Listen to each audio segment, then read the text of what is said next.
Hi there everybody, this is Shmee's Kettle Corn here. Today we're going to do a special flavor today. We're going to go with chocolate caramel corn. And with chocolate caramel corn, I make the caramel first. And with the caramel corn first, then I do the chocolate by itself. And with the chocolate that I use actually, you can do different things. Some people use a brownie mix. I've used that before, like a Hershey's brownie mix, and just thrown it in, and it came out really well. The other one that I've used before is this one here. So we're actually going to make chocolate caramel corn with this mix today, and we'll get going here in a few minutes.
So in this clip, I'm actually shaking up the popcorn. I'm cooling off the corn. I'm separating the sugar, and I'm also dropping any seeds that are considered old maize that don't actually cook in the bowl. And that's what I'm doing here, getting ready for the next batch. Hi there, folks. This is Shmee's Kettle Corn here, and we're going to make chocolate caramel corn. We have the caramel corn, if you could show over here, already in the center cooled off, and now we're going to throw in some chocolate. We're going to probably do 2 of these, and we use a cocoa mix, and it's going to taste, and hopefully like chocolate caramel corn. So we'll figure out and see how it tastes and looks, and then we'll go from there.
So here I decided to shake over the caramel corn with the chocolate caramel corn. So this is about 2 batches, so you're going to sell a lot here.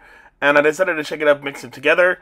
And then after looking at it, I decided to maybe add a little bit more of the chocolate powder over it and mix it in. And it came out really good, you guys. It's not overly powering. It tastes like Cocoa Puffs.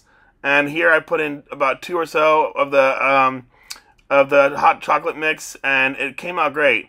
Everyone loved it. The kids liked it. The adults liked it. I like the fact that it wasn't overly sweet. And the other thing is that when you have a hot day, the reason why I tried this out too is that on a hot day, it will not melt in your bag. You know, the chocolate. We're using actual chocolate. So this is a great alternative to keep your stuff, you know, dry and not melty when you want to have chocolate. Alright, so then with trying this popcorn here, the chocolate caramel corn, it actually tastes pretty good. It actually reminds me of Cocoa Puffs cereal or Count Chocolate cereal. And this is it, guys. Thanks for watching. This is Schmitty's Kettle Corn. If you guys have any more recipe ideas, let me know. But chocolate caramel corn is a great seller. I sold 2 batches of this, and I already sold out the last couple days. Thanks, guys, for watching. This is Schmitty's Kettle Corn.